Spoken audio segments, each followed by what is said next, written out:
Even if folks, right, so before we get into tonight's podcast, we do have a sponsor for tonight's pod. So just bear with me for a couple of seconds with this one. But this one does actually make a lot of sense when it comes to football fans. If you've gone to a lot of away days outside the country, if you're coming to the game in Dublin this summer, should it go ahead, or if you're traveling away to the World Cup this summer, or even going on your holidays, this is where today's sponsor comes in very, very handy. You will know the absolute nightmare it is of roaming charges when you're away, or bill shock when you get back home, or even just trying to find out if your SIM card is working when you get somewhere and having to queue up at an airport SIM shop. But that is an absolute nightmare. So that's where Saily, the eSIM app, comes in. And this has been made by the people that bring you NordVPN. So that tells you the level and pedigree that it is at. So basically, it lets you pick your data plan and over 200 destinations before you even leave your house. You download the app, you choose your plan, and it activates automatically when you land. There's no queuing, no dodgy airport kiosks, and no bill shock when you get home. So nice and handy while you're at it. The plan is genuinely affordable. It has a global as well as a regional option that you can pick up on your trips.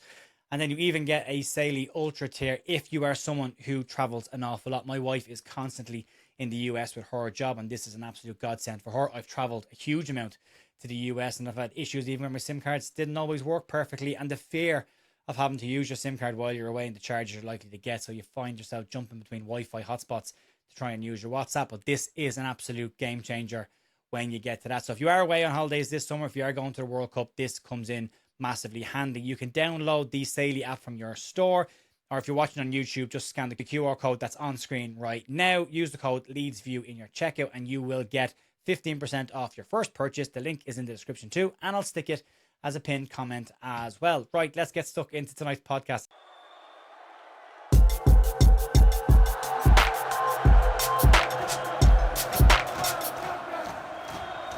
Evening, folks. Welcome to the Leeds View podcast for this week's main pod. I'm not even going to say when we do these podcasts anymore because of the bank holiday weekend is throwing everything out as well.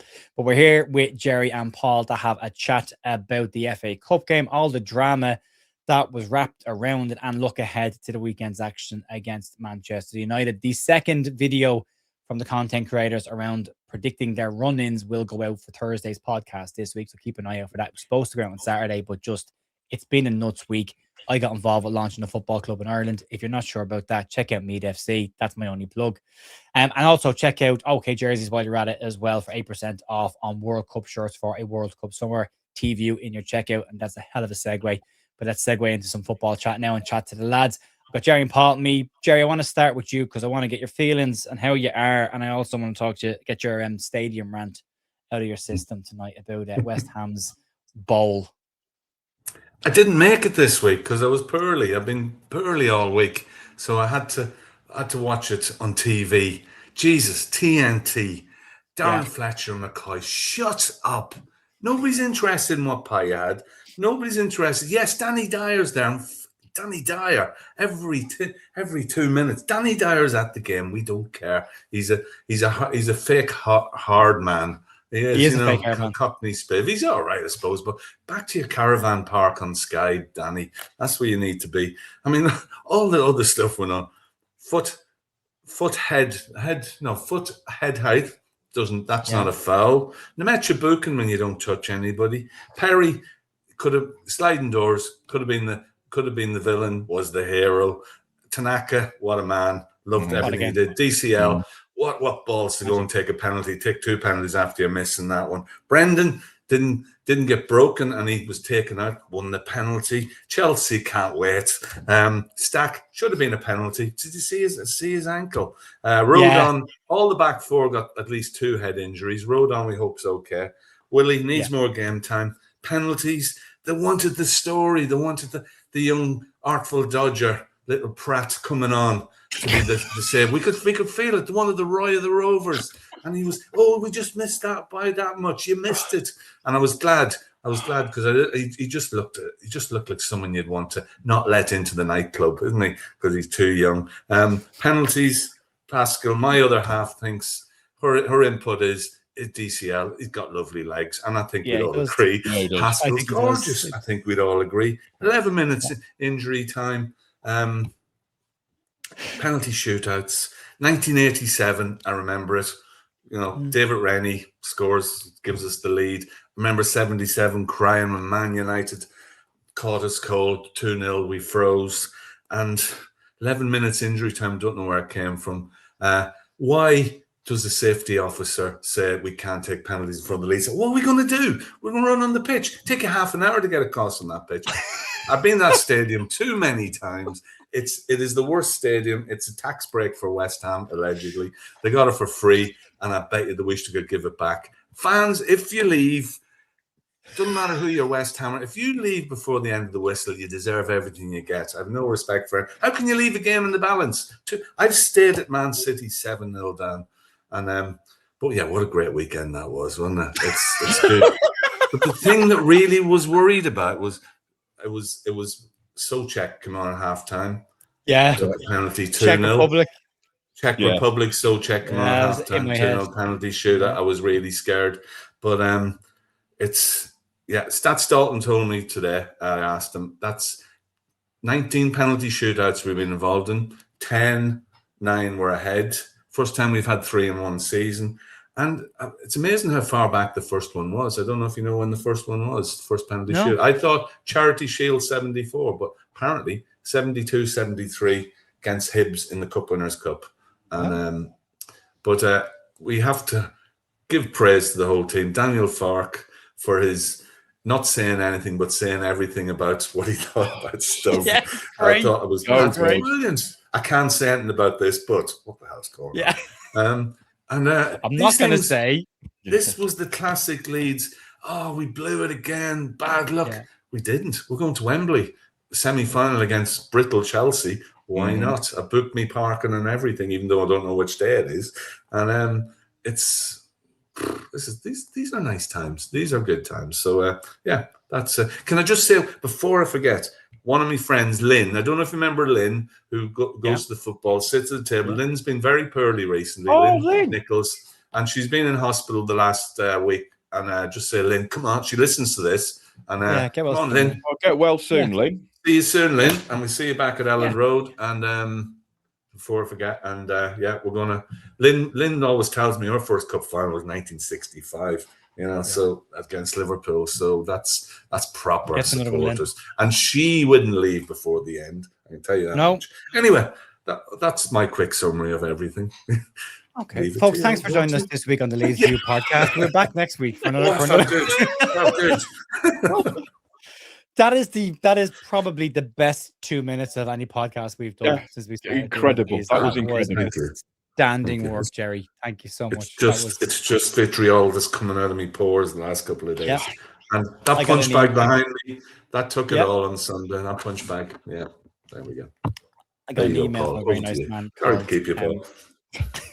got an email from a nice man called Rajiv the other day talking about the podcast. He watches it. He's in India, South India. He really appreciates the podcast that we do. And he said, even your odd soapbox moment, Gerry, appreciate them. I was like, well, that is a soapbox moment from Gerry for the absolute ages. So, and I couldn't agree with every bit of it anymore. That was, because we're going to talk about all of that in more detail, probably excruciating detail. But Paul, I only asked him how his weekend was and what he thought at the stadium. And Paul, what was your weekend was like? What did you think of the stadium?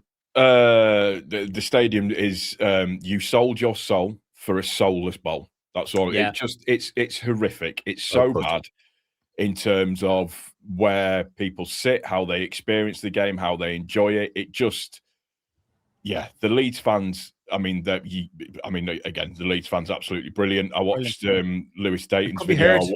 I watched Imagine Not Being Leeds, Matty's video as well. But I mean, what an incredible afternoon him and his son had, by the way. Oh, brilliant for him. His first cup match, wasn't it? Just unreal. But, I went through every emotion. I wanted to reach into my screen, grab Paulson by the giblets and just throw him somewhere because I've had enough of him this season to last an absolute lifetime.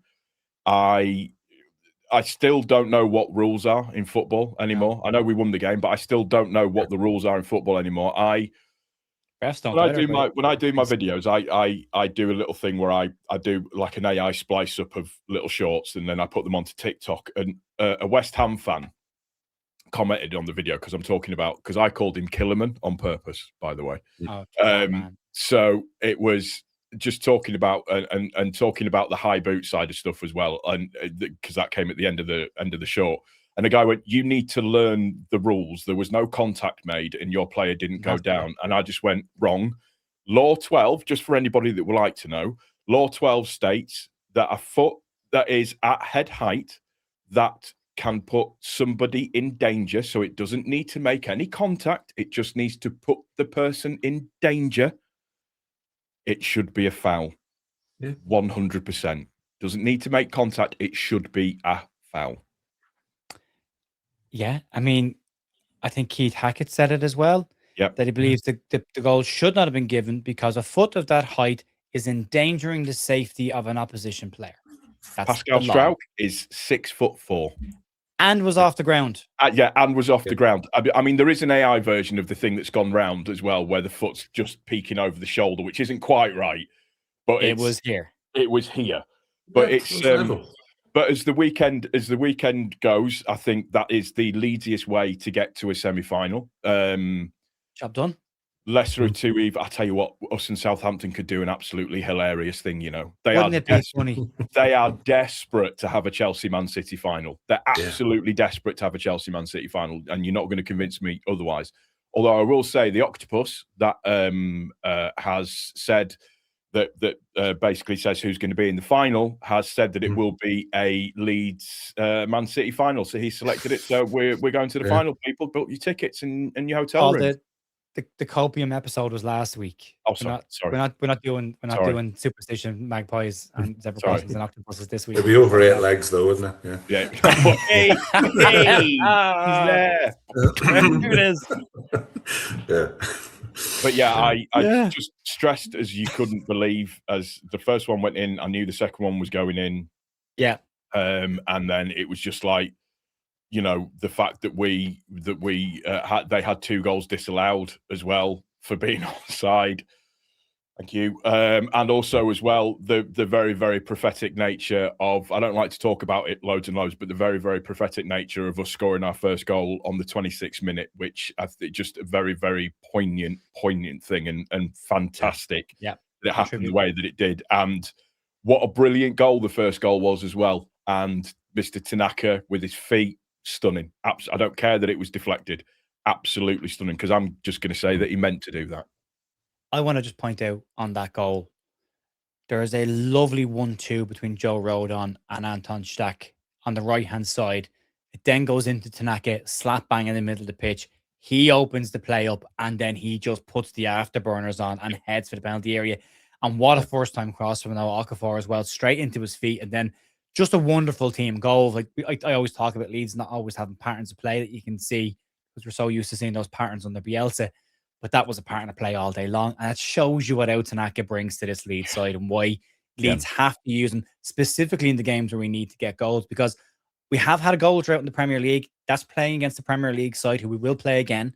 And we scored twice against them. And we could have scored more against them, arguably. We were a little bit unlucky as well. There was a lot of luck for both teams. Both sides were lucky and unlucky at different parts of it, because Castellanos hits the bar with a diving header.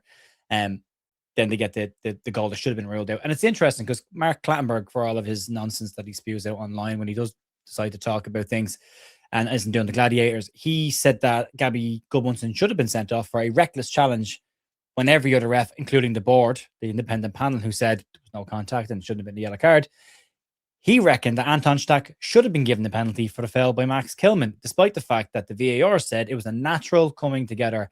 I'm not sure you can call it natural coming together when you've thrown yourself in that direction in a slide tackle. That to me feels like it's a deliberate motion towards a player. Contact, yeah, it's contact. So a lot of stuff. Then we got off the hook in the injury time with the 2 offside goals. Lucas Perry, who has a wonderful first half of 2 brilliant saves. That save at very early on in the game, that's down at his feet against Castellanos again. By the way, if they do go down, I wouldn't be afraid of having a nibble at getting Castellanos, because he was an annoyance all day long and just doesn't stop going. Interesting player. But Perry made some brilliant saves. Then he has his moment of madness in extra time. Then there's just, as Gerry said before we came on, clearly nerves at that point between Bial and him as well, where just couldn't sort out who was coming. I thought maybe Perry was a bit nervous to come off his line in those situations because of what happened against Manchester United. So maybe he was just kind of holding. But yeah, and then ultimately ends up being the hero, saving 2 penalties as well. So just a nuts game of football. And I thought, Gerry, for 90 minutes, I thought over on the first 90 minutes before we went into extra time and 4 days that happened afterwards, we were the better side. Like we dominated the game. There was that 15, 20-minute spell maybe the start of the second half where they came out and made their changes and went at us. But after that, we took control. Our changes kicked in and we took control of the game again. So it's just 2 moments where we switched off, where we don't stop the cross coming in, we don't block the shot, and we don't follow up on it. And then the sassy one where Pascal gets behind him rather than trying to cut across the front of him. That's it. Outside those 2 moments, you win that game 2-0. If it ends up stand at 2-0, people will say, yeah, Leeds deserve that. There was one stage, I think in the first half, we had 69%. There was a spell, as you say, in the second half, I thought, we're not going to sit back and try and defend this. Yeah. But we were breaking. And the subs, I thought, Willie made a difference. Mm-hmm. I wasn't sure when Stack went off. I thought, is this Longstaff coming on? I wasn't sure Brendan, but in fairness to Brendan, he ran at them and won the penalty, so can't knock him for that.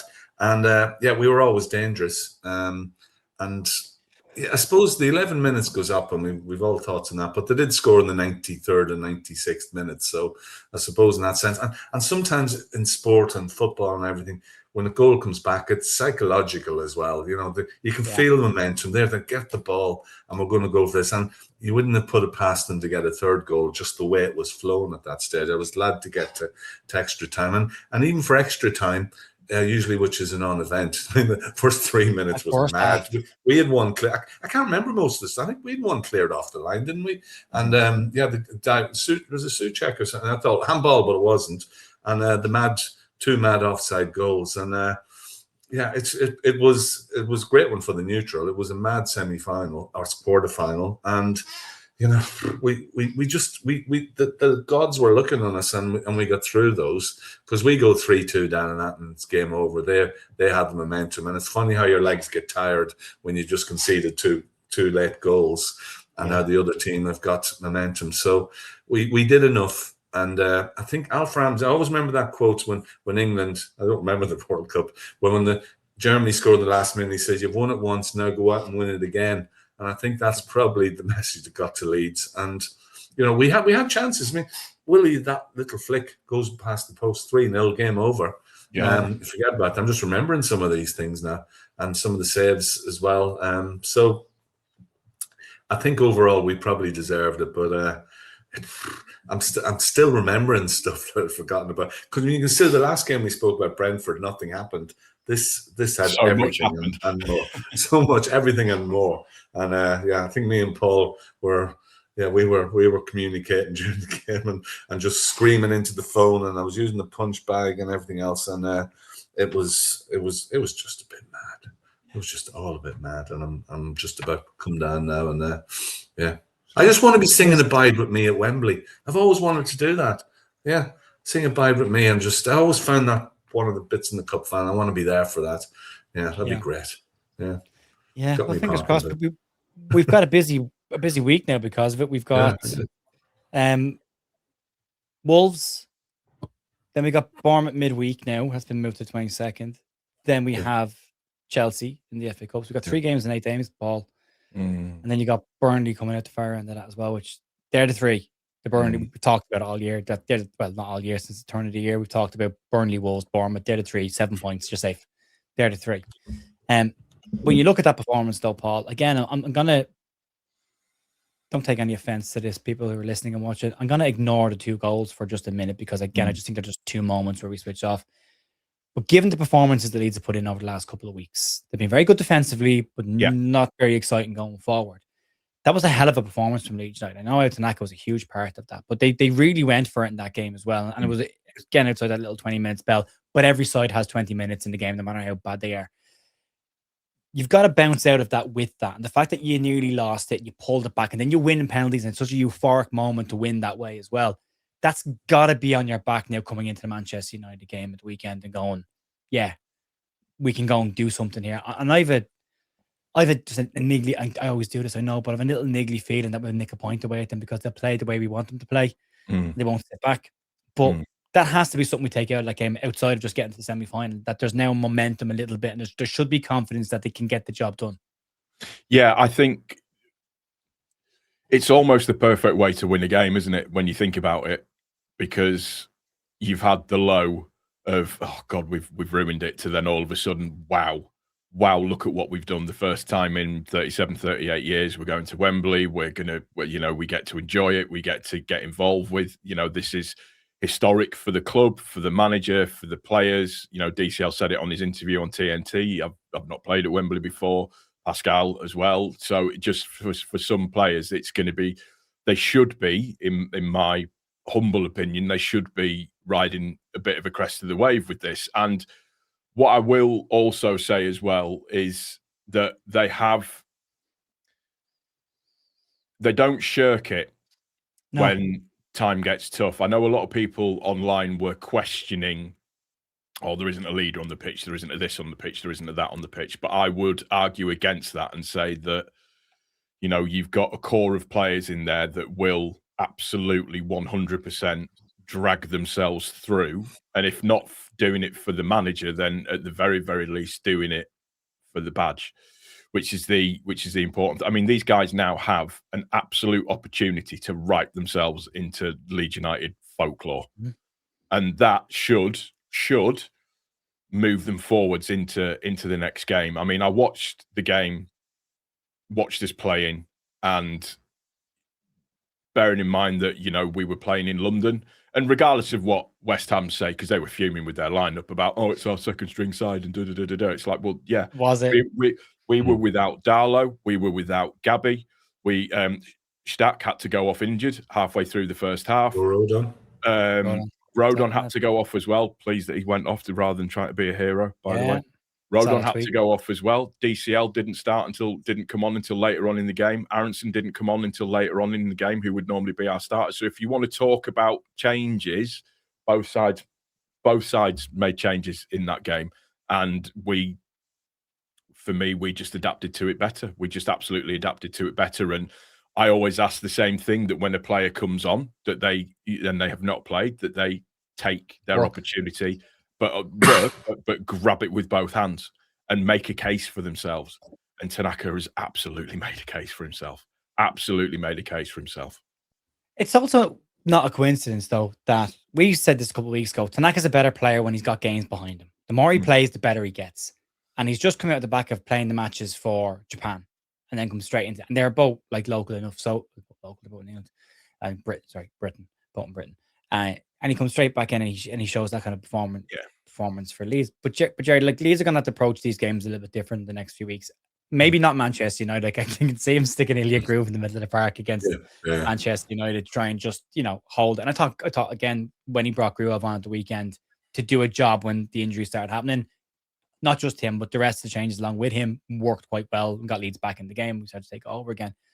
But after that, you're looking at that Wolves, Bournemouth, Burnley run. And they're the games to me that you need to have out Tanaka in that side, because he will get forward. He will progress the ball. I think he had a 98% passing accuracy in the first half and 85 or 88% passing accuracy in the opposition half, which is, again, not just passing it for passing's sake, but it's progressive passes. His link-up play was fantastic. He was moving the ball quickly left to right, and everyone's sick of me saying tempo. But he's a tempo driver for Leeds.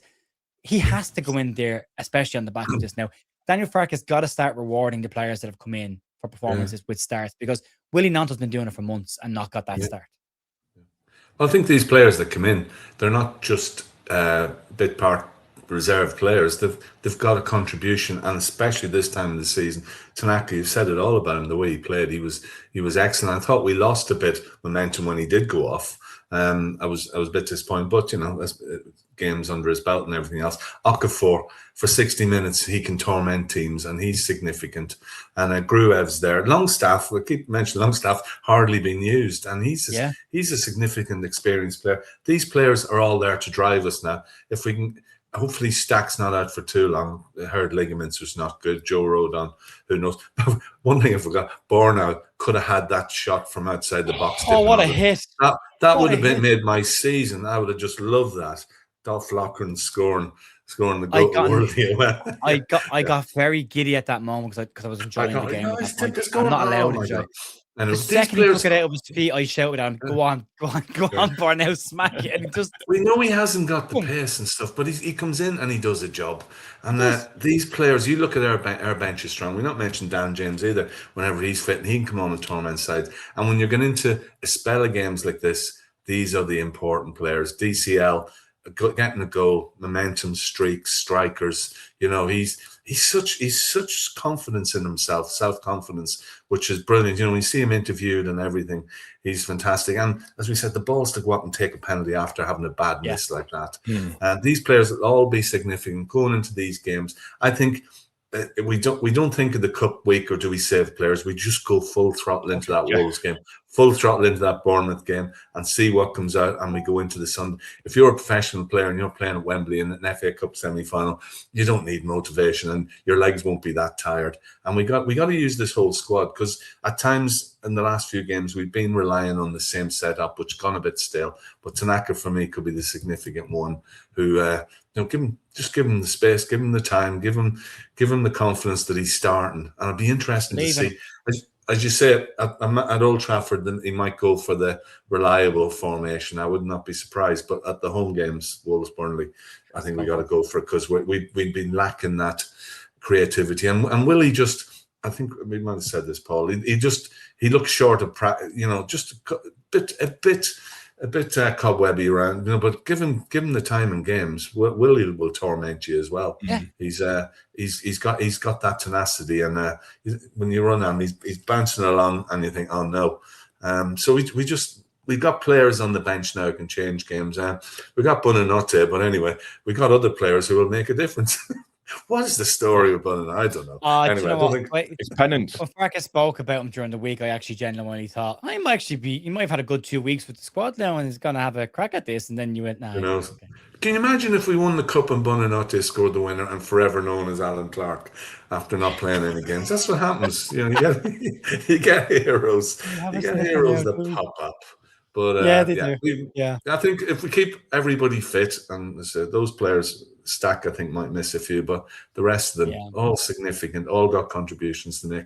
Joel Pirro needs a moment. It's not going so well, but who knows? Put one away. I mean, he's missed 3. You said his last 4 penalties, and he didn't do when he came on. He wasn't necessary. I feel sorry. I want Pirro just to come on, bang one in the top corner, and just have that moment as well, just as a tribute to his getting us up last season. All these guys do. They're all good enough to do the job for us now. And you say, after having a win like that, when the odds were stacked, when we were winning through the way, it's got to. I mean, look at us, we're bouncing. And if we'd lost that, we'd be down and okay, we'd be doing. You'd be trying to make excuses to yourself, and you'd be making things saying, well, we didn't win, but this can go forward. We won. And it's momentum, and it's so important. And this next 2-3 weeks is our season. I think we could be going to Spurs, and not the pressure being slightly off. That means we're losing our next 4 games. I said that. I'm sorry. I said that. I don't. Yeah. Cheers. Monday night at Seven Sisters. Oh no! And then we have a 5-hour round trip to Bournemouth on a Wednesday night. It's nice down in Bournemouth. It's an evening kickoff. We're coming into the nice time of the year. The extra hour in the evening now. It'll be nice down there. Yeah, it will be lovely. And I know when I played football, Gerry, this was the time of the year that I looked forward to, because there was feck all training, because you're playing a game every 3 days. So let's enjoy this and go for it. A big stadium in the park, Bournemouth. It's like it's just like a running track. It is. The last time I was down there, we lost 4-0. It's for me, it's important to note as well that we talk about momentum and how important momentum is moving forwards. And for us, this really has to be a momentum injection for us. That's what we have to take it as. We won in London. We won at penalties. They all stood up and were counted. We've got to take that. We have to take that forwards. And then conversely, when you look at West Ham, they've kind of been playing out of their skin for like the last month. They're still in 18th. They've gone through all of that, got it back to 2-2, lost the penalty shootout. They have to pick themselves up off of the floor and try and move themselves forwards again. I know which position I would rather be in at this moment in time. Well, considering they also celebrated 2 goals in extra time that didn't count, those highs just kept going up for them, and then all of a sudden, bang! And you're sitting dressing going, "How did that happen? How did we lose that?" Yeah. So it could swing either way, and they've got a job to pick themselves up. Right, let's talk about next weekend then, because it's a big weekend of football coming up, not just for us, but for everybody else. And we've got to talk about the elephant in the room, and that's Roberto De Zerbi going into Tottenham Hotspur, because I have a sneaky feeling he has enough in him to get 2 wins in there and probably get them out of trouble. But this weekend in particular might be too soon for him. It's a huge weekend. We go away to Manchester United, but by the time we kick off, we'll know what we have to do. West Ham United will be home to Wolverhampton Wanderers. We'll see if they can pick themselves up. Wolves are playing without pressure and have been doing very well over the last couple of weeks as well. Nottingham Forest are home to Aston Villa, which won't be straightforward at all. And then Spurs are away at Sunderland. So it's a huge weekend for everybody. We're not expected. And then we did the predictions videos last week, and the prediction videos that will come up this week as well. I'll give you a spoiler. Pretty much everybody expects it to go to a point between us and the bottom 3 this weekend, before then it opens out and ends up being, like most people have said, 11, 12 points gap at the end. So we're back to this point of hold your nerve, Paul. Just hold your nerve this weekend. If we can pick up anything away at Manchester United, which I do believe that we can, I genuinely believe that we can, you do look at the rest of the games and you go, it's not straightforward for any of them. And for Wolves, West Ham, that's massive playing Wolves, because that's a relegation rival. That's a must win for them. And that carries pressure. And again, they're home again with probably half their fans won't come back into the stadium this time. So there's a lot going on again this weekend before we look at that three game block that, for me, and Daniel Farke said it at different times this season, this game doesn't define our season, this game doesn't define our season, this game doesn't define our season. Those 3 do. Yeah. So for me, get past this one. But what are your thoughts going into this weekend with those games that everyone is playing this weekend? I'm very much like you. There is something in my water that is making me say that there is a chance that we could get something out of the game at the week against Manchester. Just something just makes me feel like we're due one against them. I know we had the draw against them at Ellen Road, but I just feel like we're due something. I just think the momentum of winning and getting to the semi-finals of the FA Cup is that could carry us through quite well. I think Sunderland away is a game I would not want to play at this moment in time in the season. Even me being a Leeds United fan, if it was Leeds going to Sunderland, I'd be crapping myself because of just how good Sunderland are at home. And from a Forest point of view, Villa are on that usual thing that they do where they lose 2 games and then they just start winning games again. They're just going constantly. So I think Forest could potentially struggle there, but it's the Wolves at home. But I mean, if it does go down to 1 point, we have to hold our nerve. You just have to. We've said for probably the last 3 or 4 months, this is going to concertina. This is going to stretch out. This is where it's done, and it's, we are in effect technically 2 wins away from staying in the Premier League this season. Yeah, we're 2 wins away from staying in the Premier League this season, and if we can't get the wins out of what we've got left there to stay in the Premier League, then we don't deserve to be in the Premier League. Go win the next 2 and then enjoy the cup semi-final. Yeah, 100%. 100%. Don't do it. Gerry, thoughts? Yeah, I think you're right. Sunderland away, they've got nothing to lose. They're safe. They're not going down. They're not in the cups. They might. I don't even know. Are they close to an outside chance of Europe? I don't know. Might sneak into Europe. Yeah, I'll have a good look on. But they've got pride. And you saw the way they played against Newcastle. I know it's the derby and that, but Mr. Blobby's back, and they got a lot of the injured players back, and the Sunderland or Spurs going up north. It's a tough game to start. Whether Zebedee's got it in him to get these guys, has he been working with them long enough? Most of them being away. Don't know. Have they got a spring? Zebedee? Zebedee and Zebra. They're going to go on the magic roundabout and get back here. I think Villa, as you said, McGinn's back, and I think he's significant. And Tielemans. And Tielemans, yeah. And I think all of a sudden you saw against West Ham, they had a bad run, and I think they're pushing. They want to secure the Champions League. I think they're a good team. And Forest are playing in Porto this week in the Europa League, whatever conference, Europa League. So they've got distractions. West Ham Wolves, they put Arsenal to the sword when they played them again. Nothing to lose. They know they're down.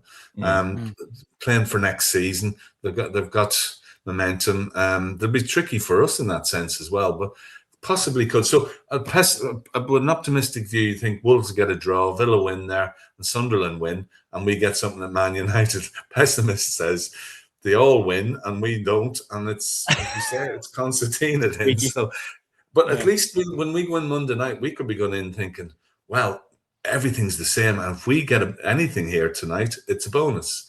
And if we did, and it's a very significant weekend in that respect. Yeah. And then we got this group of 3 games, which we hopefully can take 7 points from, which I think would be enough.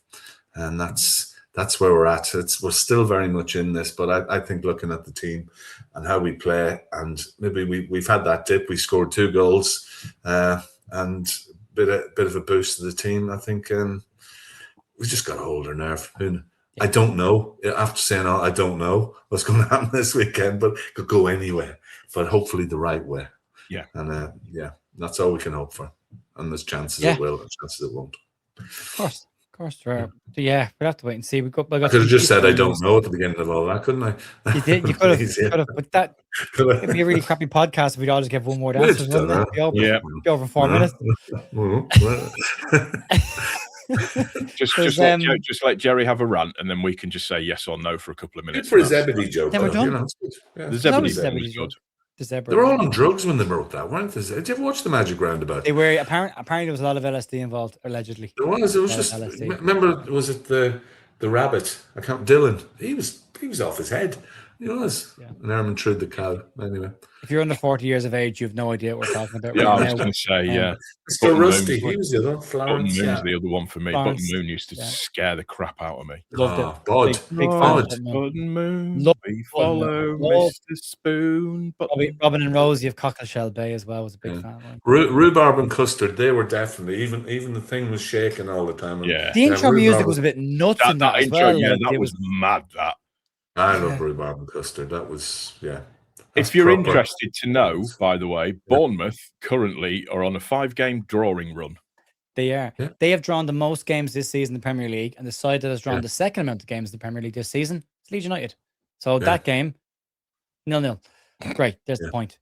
2-2. Happy take. Yeah. And someone break up Tyler Adams while they're at it as well. That would be a fantastic day. What if Brendan Aronson break up Tyler Adams? That'd be a better day. Yeah. Oh, there's a dust up. Yeah. That'll be 2 of them would fall over, wouldn't they? Yeah. Yeah. Battle of the Giants. Anyway. And Sunderland there's not a huge amount of an outside chance of getting into Europe. 5 points off at the moment. Yeah, that's good enough. And again, if we were to get to the FA Cup final and the team that we played there is already qualified for Europe, we don't get the other European spot. It goes into the league, which would give Sunderland another chance of getting into it. Imagine we gave Sunderland European football by getting to the final of the FA Cup. Square the perfect circle, if that's the same. Luke O'Nien scores the winner. That's just give us something back a little. I still have an outside vibe that will finish above them and come the end. It's a very minor vibe, but it's there that you never know much to finish above them at the end of the season. Injury news, some decent news. Anton Stack tweeted, "I'll see you soon." So fingers crossed. If he is out, it's not for too long. They put him in the boot, put him on crutches. Apparently, that was all precautionary to stop the ankle from moving. And fingers crossed. Nasty looking swelling though. So fingers crossed. It does look like ligament damage. Joe Rodon rolled his ankle but walked off. Precautionary to taking him off. They said so. He has the Easter weekend. He has the rehabilitation powers of Jesus at this stage. So let's fingers crossed. Not saying that Joe Rodon is Jesus, but you know what I mean. He's my Jesus. No, he's not. Anyway, so he's back. Should be back in Manchester United game. And no, Okafor's fine. He had a bit of cramp. Yeah. So that was just cramp. And Gabby should be okay as well. because they just minor. didn't want to risk him. It's Dan James I feel sorry for, because that's what every time he's gone away on international duty, he's just aggravated an injury, hasn't he? This has probably been the worst season for him. It was said though about this, like Daniel Farke said about Calvert-Lewin as well, going, it's different training. It's different. Your muscles are used to doing certain repetition, and then you go away and it's different, and it can cause some issues. Well done, Craig Bellamy, by the way, for unnecessarily playing Dan James with the injury record he's had this season in minutes that he didn't need to play, flogging him, and then he's out probably now for the rest of the year. And probably hit him with a golf club. That's his MO, isn't it, Craig Bellamy? When I heard him talking after the first game, saying, I'd have liked to have played him for 120 minutes if I could. He was playing so well. A bit of common sense kicked in there, maybe. He goes, there's no need to play him in that pointless friendly on the Tuesday. I'll stick him in and give him a game. And he's injured. Does the doctor? Even Tuchel knew that, didn't he? He rested all his top player and give the others a run. Now that was quite sensible, if not funny. It was good. So there's not a whole lot else. We've had what Gerry thinks about the stadium, West Ham fans, and Danny Dyer in general. Less Danny Dyer on our TV, please. He is an absolute wet wipe, so we can get past that. That would be great. Although I will say the Leeds fans were giving him absolute pelters on the way out of the and he was in his car, and he was just laughing. So I'll give him a bit of grace. I don't dislike Danny Dyer. I think when he called David Cameron something once, and I thought, yeah, fair play to you. And he's I think he knows that it's tongue in cheek, some of it, and whatever, and he's doing it. I don't, but it was more about TNT.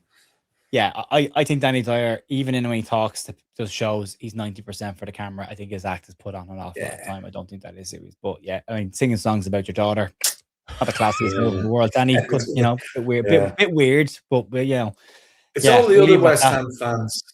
Alf Garnett, Trevor Brooking, Ray Winston, the Pearly Kings, all these guys. They were all, I was thinking of them at that particular moment. I was thinking of the fans having to watch the game being live streamed to them by the other guy on the mobile phone that was still in the stadium, that was holding it up to the window so they could all see what was going on. Paid whatever X amount of pounds to watch it outside the ground on a phone. It just says everything about modern fun. In fairness, looking on social media, West Ham fans, I think a lot of them were okay. There wasn't anything mad, bad, or anything else. So I know a couple of West Ham fans, and we agreed. Yeah, it was one of those days, and you're happy about it. I think the funniest thing of the weekend was Arsenal losing. That was hilarious. That could have been the quadruple. Yeah. Speaking of Southampton. Yeah, Southampton posted, didn't they? Where's your quadruple now, or something along those lines? Yeah. Enjoy your quadruple. Have you seen the training video of Arsenal that's come out today with the pen thing, where they're all? He's not doing a pen thing. Pen.